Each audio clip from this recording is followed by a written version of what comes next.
არის პოდკასტი რემონტის ამბები, ჩემი სტუმარი კი პროექტების კონსულტანტი თიკა ხვედელიძეა. თიკა, როგორ ხარ? როგორც ორ შაბათ დღეს შეეფერება, მაგრამ მოტივირებული. დაღლილი ხარ ცოტა თუ მზად ხარ ჩემი პოდკასტისთვის? შენი, თიკო. შენი პროფესია ამ სფეროში ძალიან დიდი სიახლეა. მე ძალიან ბევრი ინფორმაცია მოვიძიე, დავინტერესდი და შესაბამისად გადავწყვიტე, რომ ჩემი შემდეგი სტუმარი შენ ყოფილიყავი. სანამ შენი საქმიანობის სპეციფიკაზე მომიყვები, პირველ რიგში მაინტერესებს როგორ მოხვდი ჩვენთან რინოქსში. და მომიყევი ყველაფერი და შეგიძლიათ თავიდან დაიწყო. მე და კომპანია რინოქსის გუნდს გვაკავშირებს ერთი საერთო პროექტი, საიდანაც დაიწყო ჩვენი ურთიერთობა და თანამშრომლობა. შემდგომ იმდენად კარგად განვითარდა ჩვენი თანამშრომლური ურთიერთობა, რომ კომპანიამ შემოთავაზება გამიკეთა, რაზეც უარი არ თქვი. შენი პროფესია ნამდვილად არის უნიკალური.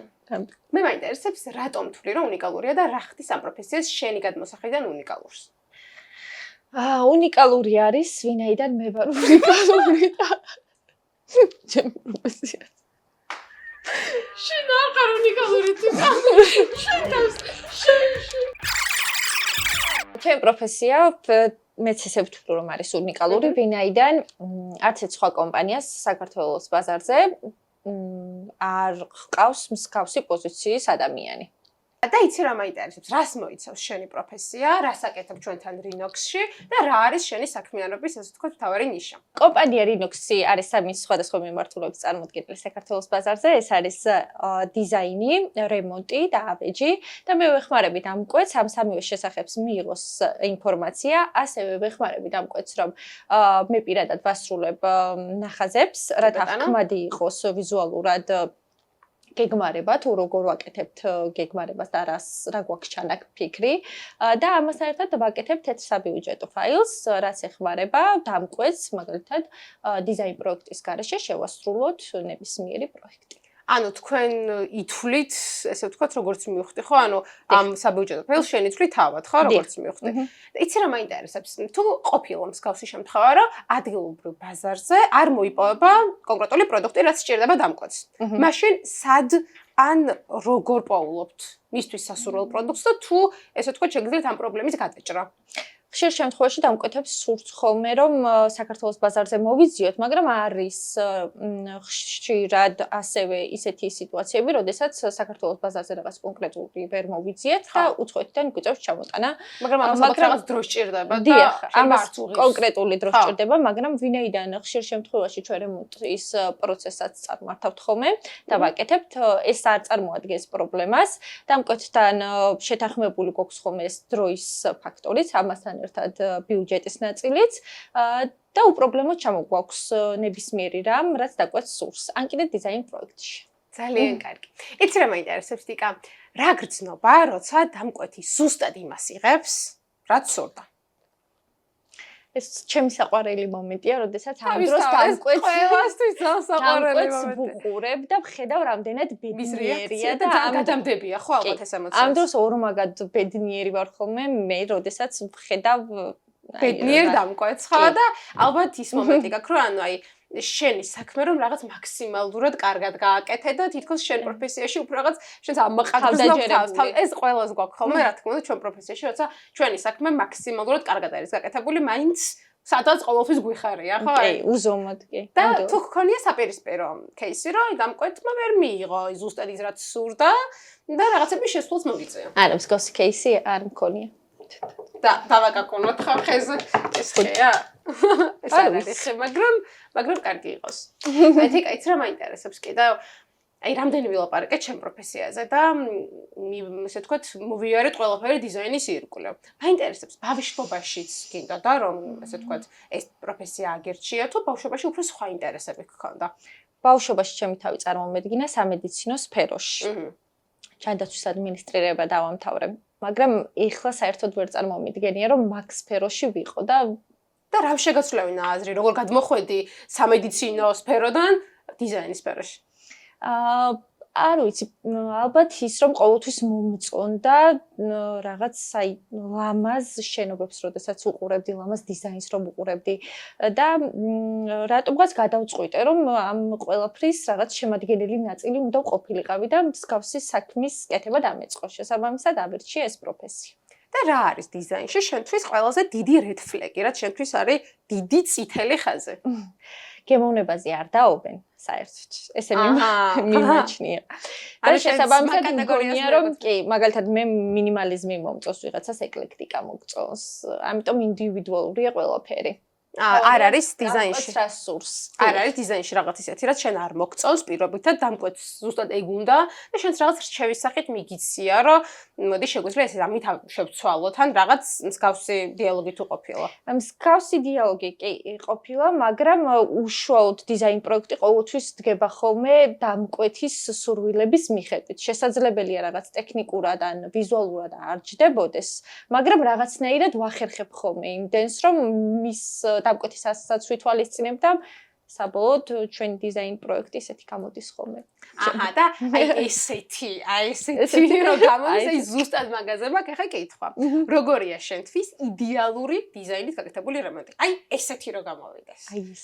ჩემთვის მინიმალიზმი. მინიმალისტური. ეს ორი ინდივიდუალური, ხო? ინდივიდუალურია კი, მაგრამ ყველაზე კარგი არის, როდესაც არა მხოლოდ ვიზუალურად არის ლამაზი დიზაინ პროექტი, არამედ ტექნიკურად გამართული. და ეს ნაწილი, როდესაც დაბალანსებულია, მაშინ არის ჩემი აზრით ყველაზე კარგი და ლამაზი დიზაინი. და შენ რომელს ანიჭებ უპირატესობას, ნეოკლასიკა თუ ბინა ერთ სტილში? იცით რა, ორივე ლამაზია, ორივე მომწონს, მაგრამ უფრო ნეოკლასიკას. რატო? არ ვიცი, ალბათ უფრო ჩემთან ახლოს არის და იმ სტილთან, რასაც ვაკეთებ ხოლმე. მშვენიერი, ძალიან იმდენი რაღაც გავიგე უკვე მეც ამ სფეროს და ამ დიზაინერ იმდენად ჩავერთე მეც უკვე, რომ ძალიან ბევრი ინფორმაცია მივიღე და ამისთვის ძალიან დიდ მადლობას გიხდით იკა მართლა. იცი რა მინდა? აი ძალიან დიდი ხანია რაც ამ სფეროში ხარ და რაც დიზაინთან გაქვს შეხება და რას ურჩევ იმ ადამიანს, ვინც ახლა იწყებს ამ პროფესიაზე მუშაობას და ვისაც ახლა სურს რომ განავითაროს თავისი თავი ამ მიმართულებით. ჩემი აზრით მაქსიმალურად უნდა შეისწავლონ ეს პროფესია და მცირედიდან უნდა დაიწყონ და ნელ-ნელა განვითარდნენ. არ შეიძლება ერთიანად ყველაფერს მოედო, ერთიანად ყველაფერი აკეთო, რაც შესაბამისად შემდგომ შედეგს ვერ გამოიღებს. ნელ-ნელა step by step უნდა გააკეთოს ყველაფერი. და ისე ურჩევ რომ ამ პროფესიით დაინტერესდნენ, ჩაერთონ და გააგრძელო, ან რამდენად ეს პროფესია თუ მოსწონთ, რასაც აკეთებენ, აუცილებლად და თუ ანიჭებთ ეს სიამოვნებას. მე ვერ წარმომიდგენია ჩემი თავი ისეთ პროფესიაში, სადაც სიამოვნებას ვერ ვიღებ და არ მსიამოვნებს მაგალითად თავისთავად. რასაც აკეთებ, აუცილებლად უნდა განიჭებდეს ეგ პროფესია და საქმის სიამოვნებას, იმიტომ რომ ისე ჩემი აზრით ცოტა უხარისხოდ შეიძლება გამოვიდეს და სადღაც იყოს აცდენები. თიკა, მოდი ახლა ჩვენ ვითამაშოთ ესეთი თამაში და შენ ალბათ უყურებ ხო ჩემ ძველ პოდკასტებსაც? ნითია თუ რეალობა? ზუსტად. ანუ უყურებ ჩემ პოდკასტებს და მომწონს. კი ბატონო, მშვენიერი. მოდი ახლა ჩვენ ვითამაშოთ მითია თუ რეალობა. მე გეტყვი დებულებას და შენ უნდა მითხრა მითია თუ რეალობა. მაინც აგიხსნი. მოკლედ, მითია თუ რეალობა, რომ დიზაინ პროექტის გარეშე რემონტის გაკეთება შეუძლებელია? მითია. რატომ? შესაძლებელია, რა თქმა უნდა, ზუსტად ჩემი პროფესია ითვალისწინებს ამ ყველაფერს, რომ დიზაინ პროექტის გარეშე შესრულდეს ნებისმიერი სახის პროექტი. მაგალითად, თუ არ გაგვაჩნია ჩვენ და არ გვაქვს დიზაინ პროექტი, შესაძლებელია თეთრი საბიუჯეტო ფაილი გაკეთდეს, დამკვეთს ვაჩვენოთ რეფერენსები, რის მიხედვითაც ვაკეთებთ დიზაინ პროექტს არა თეთრ საბიუჯეტო ფაილს, ასევე ვითვალისწინებთ დამკვეთის მოთხოვნებს თუ რა სურს და შესაბამისად ვაკეთებ როგორც ვთქვი თავიდან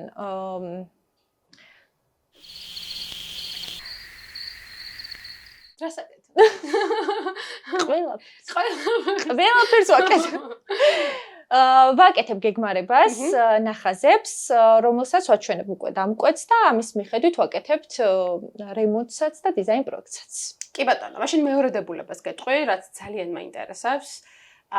მაინტერესებს შესაძლებელი თუ არის საზღვარგარეთ გაკეთებული დიზაინ პროექტის საქართველოში შესრულება. დიახ, ძალიან ბევრჯერ გქონია მსგავსი შემთხვევა, როდესაც უცხოელმა დიზაინერმა იმუშავა რაღაც კონკრეტულ პროექტზე. კი, მე ვიცი მსგავსი кейსის შესახებ. და კი, უპრობლემოდ შეგვისრულებია 100-დან ალბათ 95% ყოფილა ის. სუსტად, კი. იდენტური და რა იყო დამკვეთის რეაქცია? დამკვეთის რეაქცია მაინტერესებს ყველაზე მეტად, როცა საზღვარგარეთ შესრულებული დიზაინ პროექტი საქართველოში იდენტური გაკეთდა. ხშირ შემთხვევაში აქვთ ხოლმე ის მომენტი, რომ ზუსტად იგივე ვერ იქნება, ვინაიდან მასალები საზღვარგარეთ როგორც ისიც განსხვავდება, საქართველოში განსხვავდება, მაგრამ ზუსტად ამაში ეხმარება ჩვენი კომპანია, რომ უზრუნველყოს მაგალითად ის ფაქტი, რომ მიახლოებული, აი როგორც ვთქვი 95%-ით იყოს მიახლოებული და ამასთან ერთად ეს თეთრი საბიუჯეტო ფაილი ეხმარება დამკვეთს, რომ ზუსტად აღიქვას, რაზე გვაქვს საუბარი და რა იქნება პროექტის მიმდინარეობაში ის თეთრი მასალები, რაც შემდგომ უკვე მოახდენს ვიზუალზე ზეგავლენას. აი ზუსტად მასალებზე არის მესამე დაბულება და მაინტერესებს მან მითია თუ რეალობა, რომ საქართველოში არსებული მასალებით ორიგინალური რემონტის გაკეთება შეუძლებელია. ეხლა რასაც ვიტყვი, დარწმუნებული ვარ ამ პოდკასტ ჩემი უბრალოდ რომ მოისმენთ ძალიან ბევრს იცინებს. რა. შესაძლებელია ეს ყველაფერი დამოკიდებულია რა თქმა უნდა დიზაინერზე, მაგრამ ხშირ შემთხვევაში აი რაც მომწონს, პოულობ ხოლმე უცხოეთში და როდესაც ვიცი რომ რაღაც ოქროსფერი ნიჟარა უნდათ, მე წავალ იტალიაში, გერმანიაში მოვიძიებ რაღაცებს, ჩავსვავ და საბოლოოდ ვხვდები რომ რაღაც დაბალი ბიუჯეტის სურს მაგალითად დამკვეთს და მიწევს ხოლმე ამის ამოღება და სულ არის ეს პრობლემა რომ ბიუჯეტის ნაწილი უნდა გავითვალისწინო და არა საჭირო იტალიაში, გერმანიაში რაღაც. შენი მეფშე მედიხარ ხო? კი, აი რაღაც უნდა ჩავთო, აი ესეც მოუწება ესეც და ხო არ შესაძლებელი რომ დაბალ ბიუჯეტიანი შესაძლებელია კი ეს ვთქვი, უბრალოდ აი ამ შემთხვევაში ეს ჩემი ნაწილია რომ მინდა რაღაცები დავამატო, აი ეს უფრო ამაზე იქნება ეს საბოლოოდ რა თქმა უნდა დაბალ ბიუჯეტურზე ვაჩერებთ ხოლმე. ну ვისაც ისი ბიუჯეტი აქვს და რა თქმა უნდა, შესაძლებელია საშუალო ბიუჯეტზეც იყოს, მაგრამ სასიამოვნოა, როდესაც ბიუჯეტი. მაღალ ბიუჯეტზე გიწევს მუშაობა, ხო? ნამდვილად. თიკა, უღრმესი მადლობა რომ იყავი ჩემი სტუმარი.